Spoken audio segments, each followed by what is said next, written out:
And I had a young man come to see me who was rapidly losing his hair. He'd just gotten out of the service.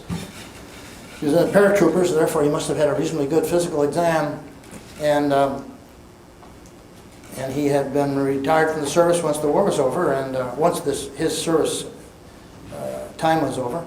And he was rapidly losing his hair. At that time, and as we still do, we were doing an Achilles tendon time test using a photoelectric beam of light that is focused on the heel, and you tap the heel tendon and you get the knee jerk response or ankle jerk response. And the normal time is 330 milliseconds, and his was very fast.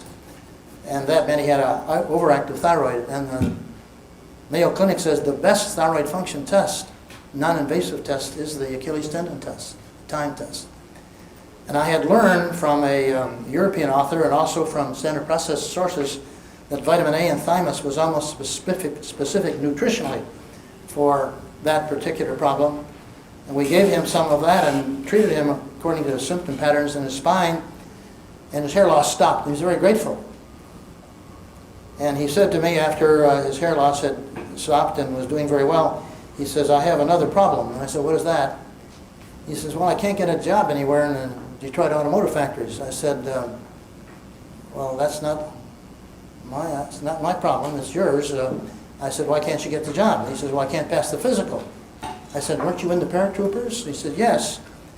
He says, "But there's a test that they do, and they that I can't pass the physical. If I go to do that, my arm sticks out. Shoulder blade pops out." And I said, "Well, how long you had that?" He says, "Well, as long as I can remember." I said, "Well, we'll x-ray it and see. There might be some anomaly." We x-rayed both scapula, and they were normal. And he kept coming in, complaining he couldn't get a job. And finally, I got him a job with a company I did some business with in our building. It happened to be a standard process company. And I used a lot of their products. And each time he'd come in a crowded waiting room, he'd say, "When are you going to fix my shoulder?" And I'd say, "Come in here, I want to talk to you." Get him out of the waiting room. And finally, I was so exasperated with that I decided to take the bull by the horns. And I had a good friend, and you mentioned it, Dr. Schneider, that Dr. Cochet, Roman Cochet, was a very fine chiropractor in Port Huron, and had come to me with a knee problem that I was able to help. And in exchange for helping him, he gave me a book by Kendall and Kendall called Muscle Testing, which was the Bible of the muscle testing fraternity. And it really was developed by two physiotherapists, Kendall and his wife, who graded the degree of disability that most of the time, at that time, polio patients had. That's what it was originally designed for. And I had read the book, and I thought, well, what a nice book, but what good is it to be able to test a muscle, and if it's weak, all you can do is exercise it? And I thought, well, a nice book, but nice pictures, but what value? So I looked up, and I knew there was a muscle that related to the shoulder blade, and what you don't use, you lose, and I knew there was one, so it was naturally the anterior serratus. And since its history was such that he had a long time, and since my training at the National College had been so good, I looked for the atrophy of disuse. He hadn't been able to do it for about 15 years. And when I palpated the anterolateral aspect of the anterior serratus, I couldn't see any difference in one side of the muscle to the other, no fleshiness difference. If you have your arm in a cast for a while, how it withers a little bit from disuse. But as I palpated the anterolateral aspect of the serratus, I felt these little nodules, which I couldn't feel on the other side. And I had him put his hands on a panel of the wall like that, and I pushed on it, and naturally the shoulder blade just popped out on that side. And I said, "I see," feeling quite proud, I said, "You have an anterior serratus." That didn't seem to please him too much, but somehow I felt better to be able to call it something. I said, "Yes, you have a weak anterior serratus." And I felt these little nodules, which I didn't feel over here, and like any good red-blooded, choose your favorite ethnic chiropractor, I rubbed on them hard. And they seemed to disappear underneath my fingers. And then I retested the muscle this way. He about put his hand through a plywood panel. And he said, why didn't you do that before? And I said, well, you have to build up to a thing like this. You didn't get sick overnight. You had that for 15 years, you know. He said, well, it's fine now. I said, I want you to come back tomorrow. I want to check your hair loss. He said, I haven't lost any hair in 6 months. It's been good. I said, well, we never can be too sure. I said, no charge. Come in, I want to just check your hair loss. He says, okay. So he came in the next day. I looked at his head. You know.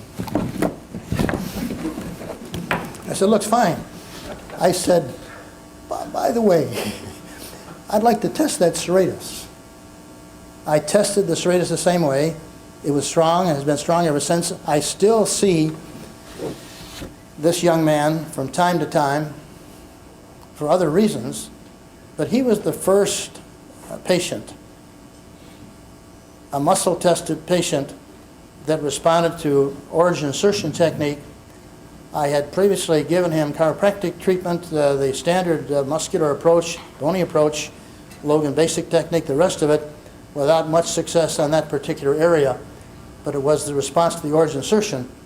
And that was Ronald Foltz, and that was in 1964, not long after my father passed away.